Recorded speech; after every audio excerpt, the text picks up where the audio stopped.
Sobre el título y el final de la propuesta, de alguna manera, algunas de las cosas, claro, no habéis, si no habéis tenido oportunidad, quizá algunos sí, de tener la ley a mano, de tener la letra pequeña, hay cosas que en un resumen no se pueden contar, ¿no? Pero ya en la primera parte, algunas de las cosas que desarrolla un poco más este tipo de trabajo en red ya se anuncia al principio, porque cuando se habla, por ejemplo, de una respuesta sociocomunitaria desde la orientación, eso lo refleja la ley, o cuando se habla, por ejemplo, de la participación en proyectos socioeducativos con colectivos incluso fuera de la escuela, o cuando se habla, por ejemplo, de redes de centros comunitarios para la formación de personas adultas, de alguna forma se está anunciando algo que es importante, que es dar lugar al título este, que es el trabajo en red. ¿Por qué es importante el trabajo en red? Pues fundamentalmente por dos motivos. En primer lugar, porque los centros tienen que dejar de ser, mejor dicho, espacios cerrados en sí mismos, y tienen que abrirse, permeabilizarse al entorno.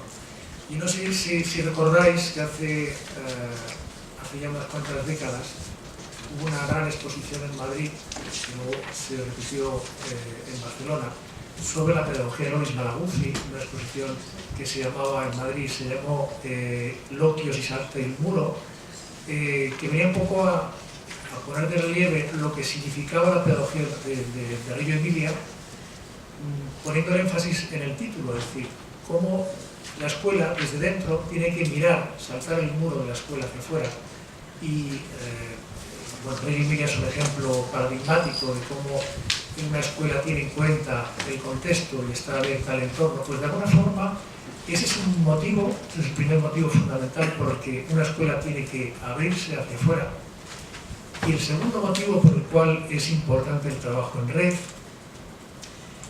es porque si antes hemos hablado de recursos, y hemos hablado de dotación de recursos, materiales, personales, y eso es muy importante porque eso supone establecer unas condiciones mínimas. Sin las cuales no es posible ni la educación inclusiva, ni la personalización de la enseñanza, ni nada por el estilo. Eso es muy importante, incluso, como se ha señalado, en una comunidad como Madrid, que tiene una inversión por alumno la más baja del Estado.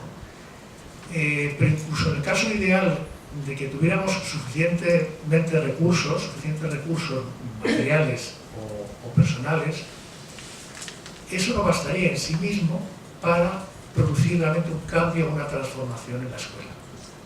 Porque el segundo motivo por el cual es importante el trabajo en red es porque la escuela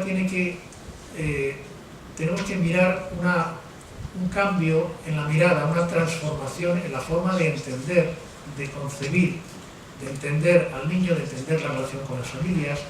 Y eso es un proceso que no se consigue de un día para otro, sino que es un proceso a través del cual tenemos que caminar.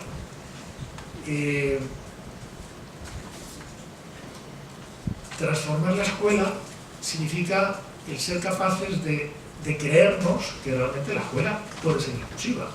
Es un tema de convicción, de creencia, es un tema, como decía antes, de cultura.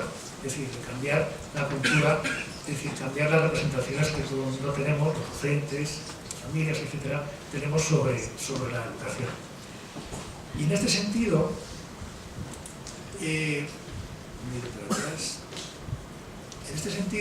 el bloque de trabajo en red señala fundamentalmente,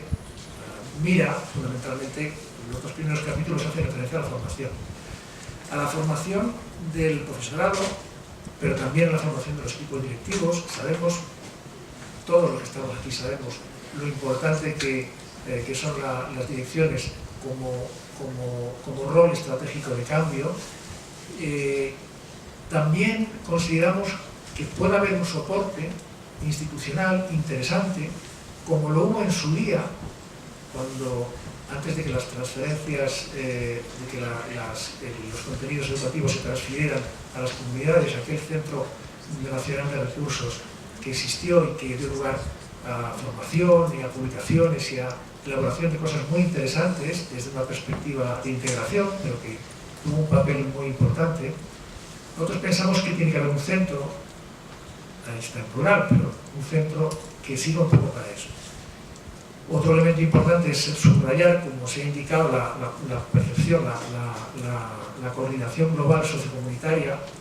Finalmente, pensamos que tiene que haber también, como hay en otros ámbitos sociales, un observatorio que se encargue de apoyar, pero también de hacer un seguimiento de la inclusión.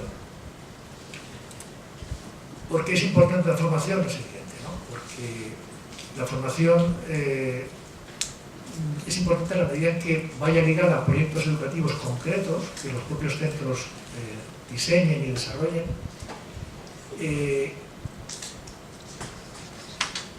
Lógicamente a facilitar también la formación.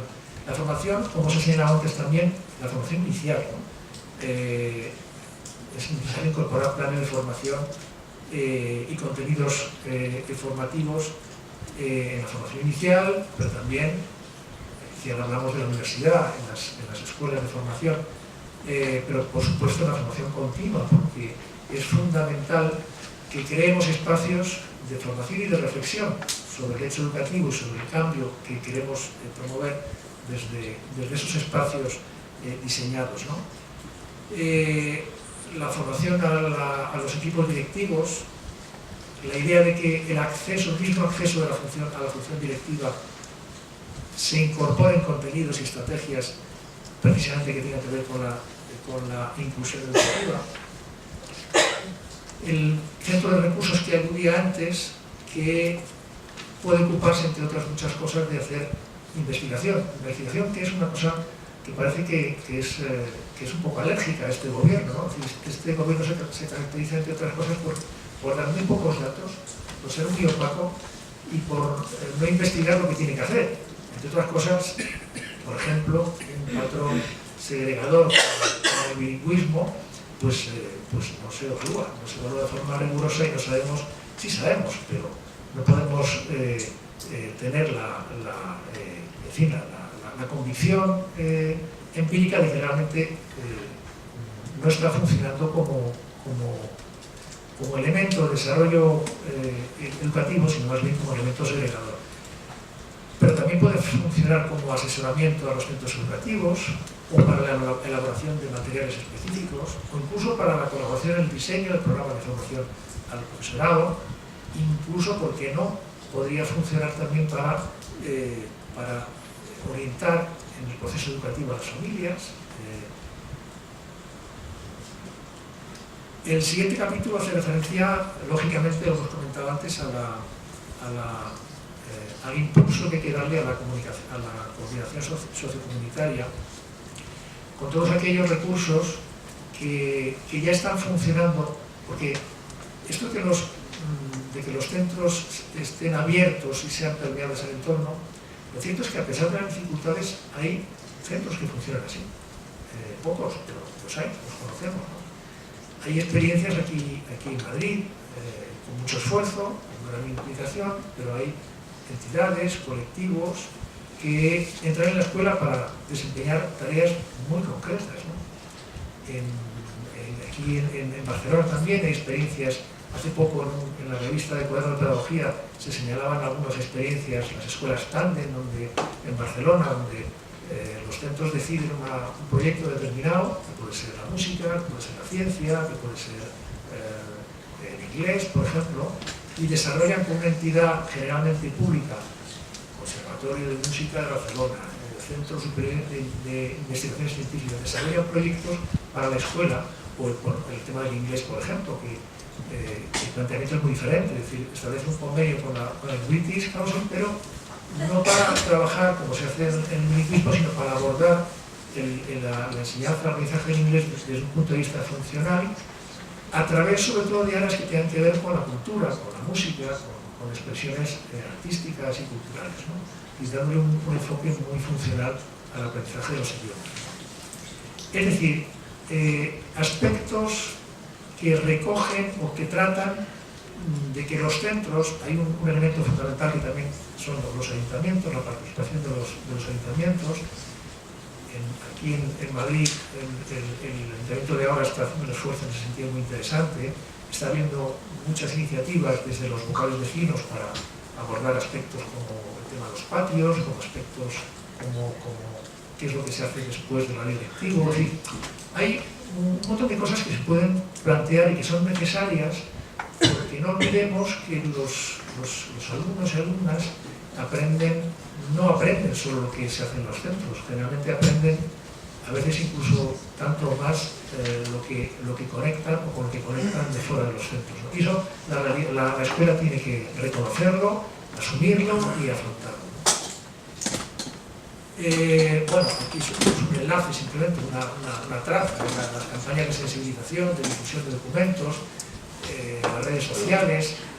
No solamente tenemos que dirigirnos para hablar de inclusión educativa a la comunidad educativa, sino también a toda la sociedad en general. Es decir, transformar la mirada supone también contar con la sociedad civil, hacer un esfuerzo por trasladar a la sociedad civil aquellas ideas que pueden proyectarse, que pueden desarrollarse de inclusión de todos los alumnos y alumnas, ¿no?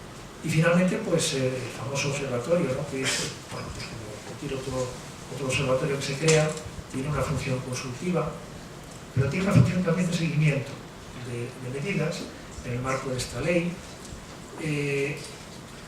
Pensamos, cuando veréis, si no habéis leído todavía la ley, la composición diversa de este observatorio, donde hay representantes de la administración, de la docencia, pero también de los alumnos, de las familias, de los colectivos de discapacidad, pero no solo de discapacidad, sino colectivos culturales, sociales,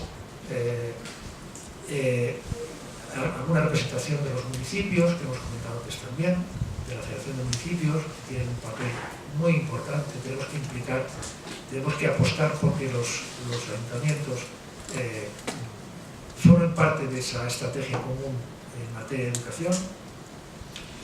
Y bueno, pues las funciones habituales, pues, entre otras que aparecen en la ley, son estas, las que tenéis ahí un poco en la